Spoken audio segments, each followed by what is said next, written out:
Nakihiram lang po ako ng gitara. Maraming salamat po sa nagpahiram ng gitara sa akin. Salamat po.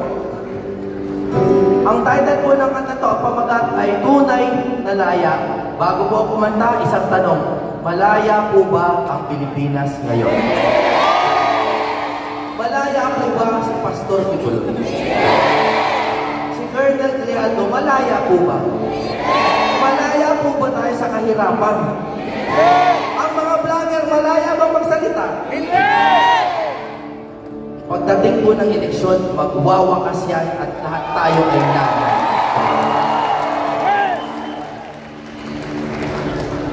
Kay tagal na natin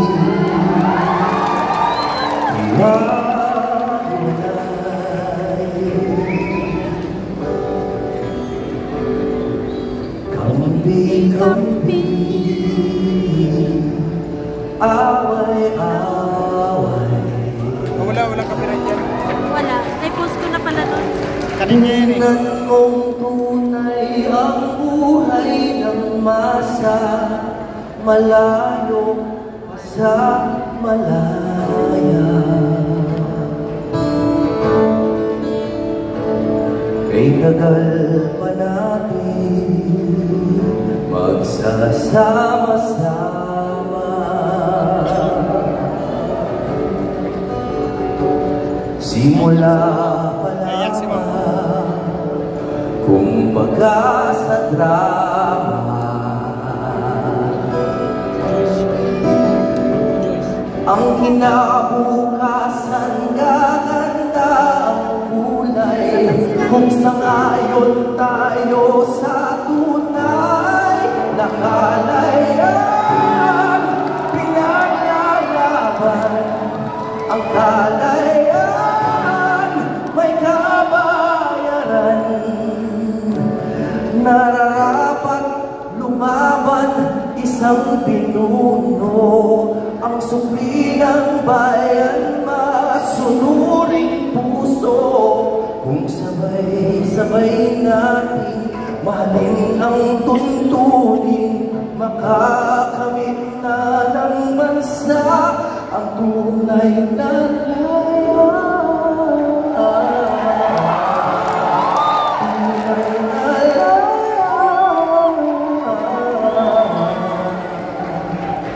Lumaya. Kailan pa ba natin makikilala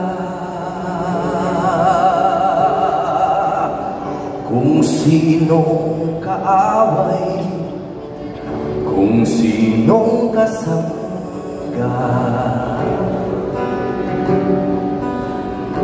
Sa masasama sino ang mag-aadya, patago na tayong dinaya. Ang kalaban natin ay butas na batas, lambat na may lakas ang mga marahas. Kung nagdurusa ang mabubuting tao, ito ba ang tinatawag nyo na kalayaan? Pinaglalaban ang kalayaan, may kabayaran. Nararapat lumaban isang pinuno, ang supli ng bayan, masunuring puso. Kung sabay-sabay natin mahalin ang tuntunin, makakamit na ng bansa ang tunay na laya. Tunay na laya.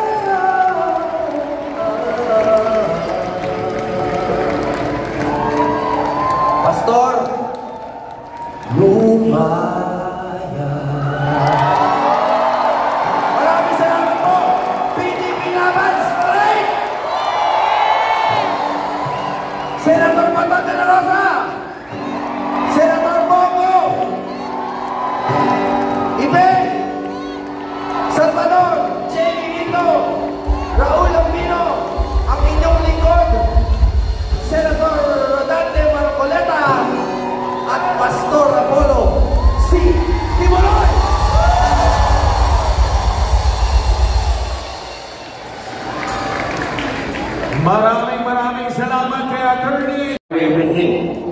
Hindi na mababali pa.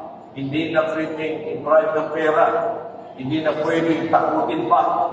Hindi na pwedeng i-terrorize pa para sumunod sa masama. Ako ay magpapatuloy sa kabutihan, magpapatuloy sa kagandahan, magpapatuloy sa kalusan, at magpapatuloy sa pagpapala na inuubos ng Diyos sa bansa nito. Once na namulat ang mata ng mga Pilipino na kailangan nila ang leader na katulad ko. Upang naman makapitin sila o makaranas ng pagpapalang atin ang dinanas sa ating bansang kaharian, ang KOJC. Kaya ako'y naririto ngayon para sa vision na ito na pinakita ng Diyos sa akin na gusto ko hindi sapagkat wala po akong planong maging politiko. Hindi po ako politiko. Kahit ako'y pumasok sa politika, hindi pa rin ako politiko. Ako ay isang leader. Huwag din po tawagin politiko kahit ako'y pumasok sa politika sapagkat hindi po ako traditional na politiko na papasok lang sa politika upang ang layunin ay magpayaman sa sarili, magnakaw sa taban ng bayan at manbinlang sa mga tao. Ako po'y narito, makikita ko ang leadership ko sa bansa nito na sa magulong politika na hindi politiko o leader at isang pasto ng kawan na nawawala upang sila naman ay magkaroon ng direksyon, katahimikan at pagpapala. Kasaganaan ang kanilang mararamdaman. At ang ginain ng taong bayan ay mga sentimento at dissatisfaction. Sapagkat wala po rin yan. Maraming politiko ang bansang ito, pero walang rin yan. Ako ay hindi po politiko. Ako ay isang leader.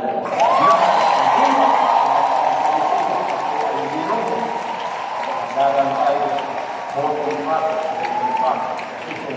ang Diyos lang talaga ang matutupad dito at hindi nadadaan sa kamay ng tao. Kagadagat ako ay maglilingkod sa inyo ng tubira.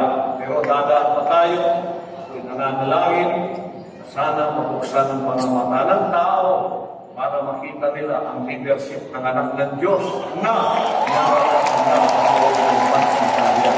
Kaya ako'y pinalabas tayo para ang leadership na ito ay maipamungkod ko naman sa bansang Pilipinas na napakaraming politiko pero wala pong leader. Kaya mayroong dissatisfaction, mayroong poverty, mayroong division, at mayroong pagkakaniya-niya. Ito po ay mawawalang lahat once na tayo ay naituklok na sa Senado at nagkaroon ng kapangyarihan upang may sakatuparan ang mga plano natin puro kabutihan para sa ating bansang Pilipinas. Salamat po sa akin at ako ay nasa glorification era ay magiging kabahagi ito ng kasaysayan ng bansang kaharian na isang araw mayroong isang tulad ni Moises na ipinalang muli sa sekular na sanlibutan ng Ehipto at umiligtas ang kanyang bayan sa pagkakaalipin ng mga alipin sa kanila sa kaluhaan, sa panlilaw, sa kawalang direksyon, at walang kasaganaan. Tingnan ninyo, napakalit ang bansa natin, napakayaman natin sa natural resources. Bakit 87% ay nasa karuhaan pa rin? Divided into A, B, C, D, E. A, B, wala tayong problema kung mga pinagagawin natin yan. Ang C, D, E, yan po ang 87% na puro nandiyan ang problema ng karuhaan, droga, krimen, at ang kawalan ng ligas lahat. Bakit? Sapagkat wala pong leader.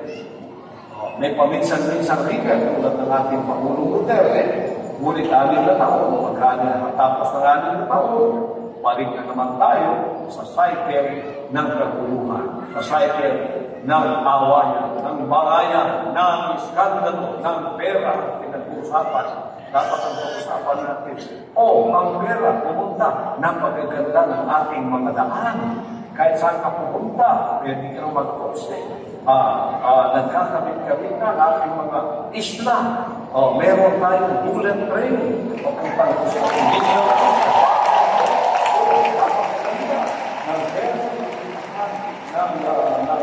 Department of Health sapagat libre yung opisina, libre yung doktor, libre yung hospital. Napakaganda ng pera pumuntahan ng pastor sapagat libre ang pag-aaral, libre ang edukasyon at may quality pa at may pagkain pa. Ang ating mga anak, kung wala silang pagkain sa bahay, dumiretso pa lang sa paaralan. Meron ka na itong agahan, meron ka pang hapunan. Yung sana, kung ka na maraming meron na pasintahan ng taon, hanggang sa katapusan ng taon, iskandalo sa pera kung saan pumunta, hindi natin alam kaya dimandahan dito at dimandahan doon. Sa akin kong leadership, kung ako'y pagkakatiwalaan ng mga tao, ulan ng pagtitiwala ng Diyos sa akin, aalisin po natin lahat yan.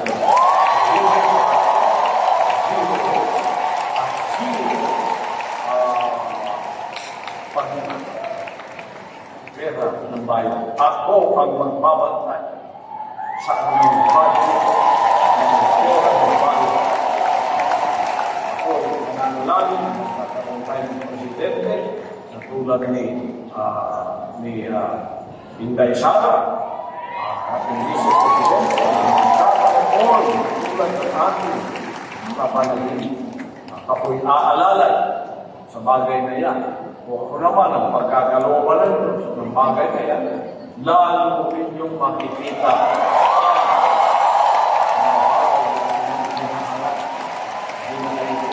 Singapore, Amerika, kasi papamoon na ng bansa sa sarili nyo, ganito sana naming bansa. At ang ating komisyon, ang mga OFWs ay makauwi ng lahat ng